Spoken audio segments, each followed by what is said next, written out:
Hi, this is Shadi, and today we're going to be talking about standing locks of Judo.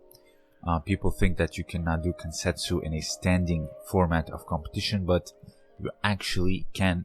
There are just conditions where you can do it and where you cannot do it, and there are mainly two reasons where you cannot do a standing lock, as you see here. The first one being obviously the dynamic form of Judo. They want to keep Judo very dynamic, and also when you're standing, your first emphasis should be the kumikata and the throwing and keeping it moving. And the second one is obviously safety.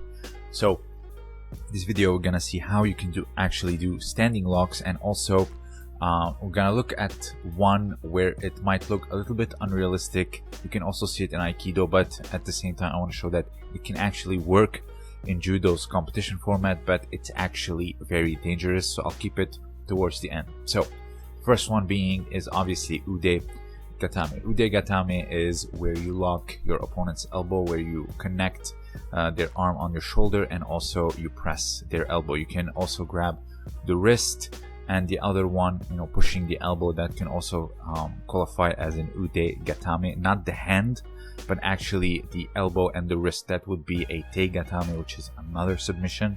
So how you can actually do it is actually the rules say that when someone is on their knees, they're technically in Waza, and thus you can lock it. As you see here, Kirill Denisov is actually still standing, but at the same time he is locking a submission. But your opponent should be either on two knees or on the ground completely. That's when you can actually lock it. So again, so when you're going down and they are officially in Waza is when you actually lock it. You can still be standing and do it. Here, let's take a look at Wakigatame. Now, Wakigatame is particularly very dangerous, but you can do it in a standing position. So you can actually grab the arm, progressively drag them on their knees, and then fully lock it. You can actually do that. You don't actually explode into the Wakigatame going down. We're going to see an example, because that would be very dangerous. You can also do it here. This is a reverse Wakigatame. I'm sure you've seen it being done in BJJ, where you wrap the arm underneath your armpit. It's a reversed, and then you extend your hips and locking the arm. So let's take a look at competition example here. Saito against Cho. He's going for a Hara Gatame, I would say, but ends up being in Wakigatame. I would say this today qualifies as a Hansokumake or an elimination, being very dangerous. The match actually continues. So here he goes for it, but since he did not have his hand on the elbow, that's why it was considered safe. But if you land on the elbow or you explode down on the elbow, that's where it's an elimination. So here, let's take a look at Saito Sensei. He goes for Uchimata. His opponent tries to resist and lands on his torso in order to avoid the ippon, but ends up giving the hand and thus giving him a Wakigatame. I would say this is a very good transition from the stand up to the ground, but you can also, if they are down on their knees, not necessarily on their torso, you can lock Wakigatame. Now here, this is a Hansokumake for safety reasons, and I would agree. The way he explodes down, he could have easily shattered his arm. So here, let's see it again. This is very dangerous. Again, standing locks, there should be a rule about how they should be done, because for safety reasons, and again, the keeping Judo very dynamic. Here he explodes into it. This is what Judo is. It's very explosive in the stand-up, so working with locks, standing locks, can be very tricky. Hara Gatame is another one, very similar to Wakigatame, but with your hara or your stomach or your core, you explode onto the elbow, or you extend onto the elbow. So here, if they are on their knees, you can do that. Here, this is actually this is illegal. This is a kata form of kime no kata, but when they're on their knees in a randori format, you can actually do it. Here you can see you can do it from Newaza, so either on their back or on their knees you can do it. If you progressively take them while you're standing, you can actually do it, but when they're on their knees, that's when you lock it. So let's finally take a look at the 4 direction throw, or the Shihonage from Shinjido. This is a Fighting Films production.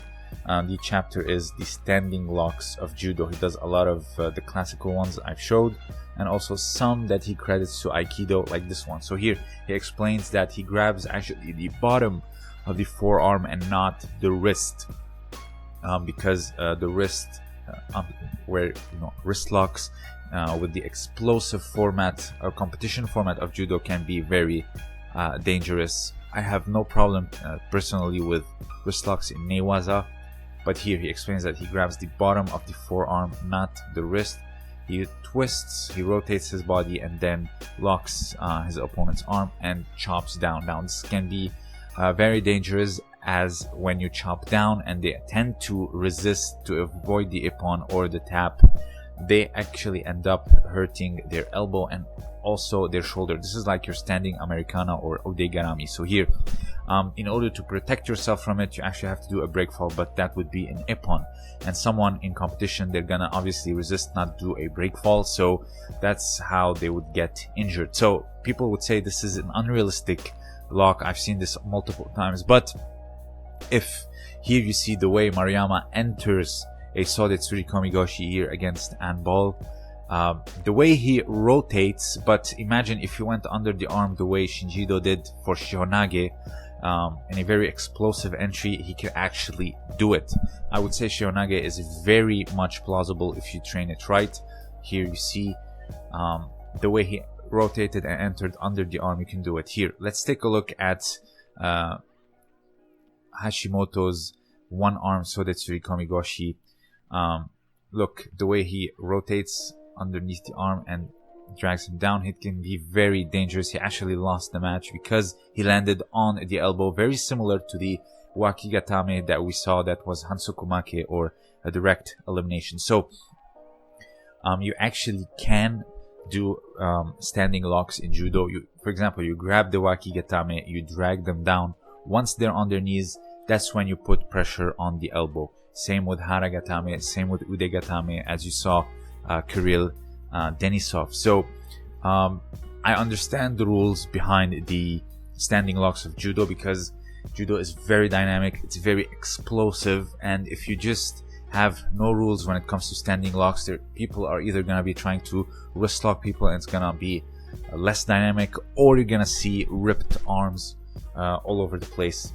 Standing locks is not necessarily just wrist twist, but also it's on the elbow and shoulder. So that's why they're called standing locks in general, not just standing wrist locks or anything. So if you have anything else to add, let me know down below. Also, consider supporting me on Patreon.